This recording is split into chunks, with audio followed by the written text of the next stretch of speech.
Okay guys, I'm doing some boogymans with these two puppies. We got a couple 5-month-old puppies here. Malinois and a German Shepherd. Boogymans is a really important part of a protection dog's development.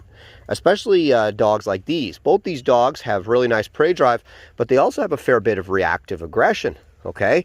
Now what a lot of trainers do is they completely avoid the reactivity and they focus almost exclusively on the prey work, where the dog's kind of chasing rags and doing grip development type stuff. And the prevailing knowledge behind this is because dogs in defense don't bite, right? Because technically it's considered defensive aggression when a dog, you know, perceives something as like a legitimate threat and reacts, you know, more kind of defensively.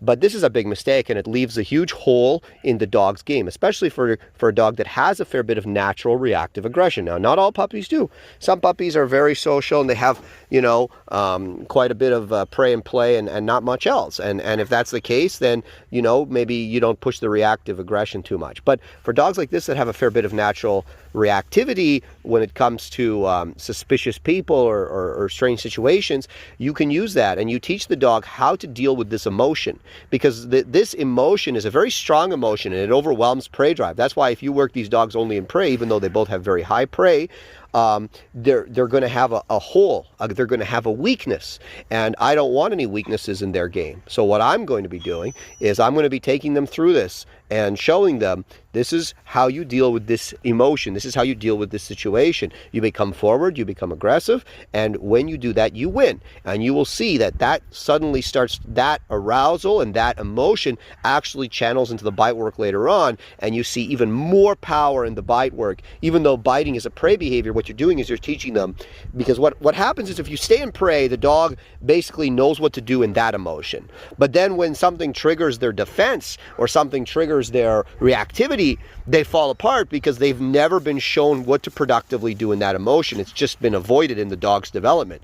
So what you want to do is you want to show them, use that emotion and push that you know, that nerve into the bite. And then you see even more powerful biting from these types of dogs, and you know, the really nice big aggressive displays. So you're going to see you know, how we develop these young dogs, and I'm going to try and video some of the process for you. It's kind of hard to do it while you handle them, but we'll move forward and do it. Okay guys, so doing this with Gage, I think this is the second time we've ever done it with him. So you're going to see you know, how he responds to this. So the decoy pops out there. And then you can see like the hackles come up, he huffs and he puffs, and then immediately he wants to move forward. And he has some arousal. Yeah, and you can see, look at the hackles, he was a little bit insecure about it, but he did the right thing. He moved forward and the decoy immediately moved away. He learned that by showing that forward power, the decoy immediately goes away. And now he's also showing the desire to close with the decoy, which is exactly what we want. So you're seeing there that defensive you know, aggression, the reactive aggression being transferred into a forward behavior instead of just that reactive kind of like insecure behavior. And you're going to see that power now begin to transmit into his bite work when we start him in the bite work. But for now, he needs a few more of these sessions with a little bit more pressure from the decoy, and as you can see, he's ready to kind of take the next step.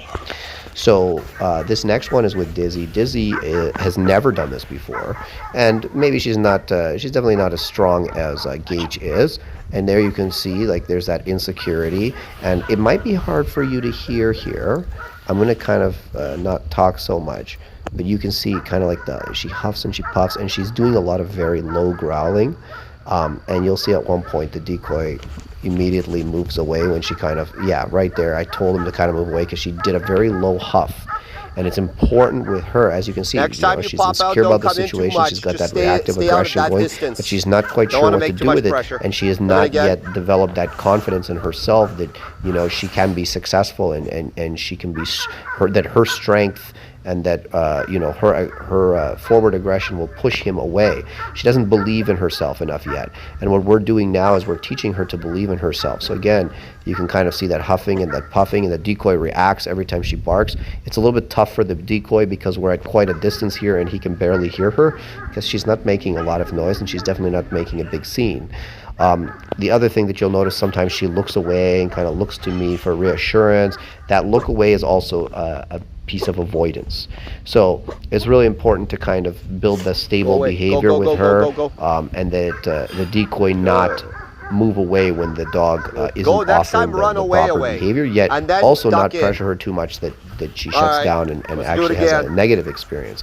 It's really important with all these things, you know. And the smelling the ground there, again, that's an avoidance behavior, you know. Oh, there's nothing to see here.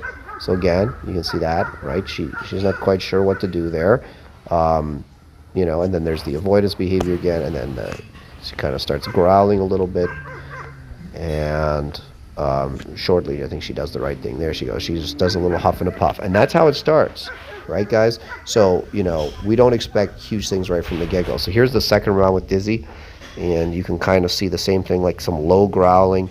And this is what we want, because this is in the dog. This is what's inside of her. And I want her to face this emotion and to learn how to process it and to learn how to be successful in it. And soon you're going to see her do exactly what Gage did, where, you know, she's offering that powerful barking and she's pulling towards the decoy. And then, you know, she'll be ready to do the next step. It's also important to note not to do this too often.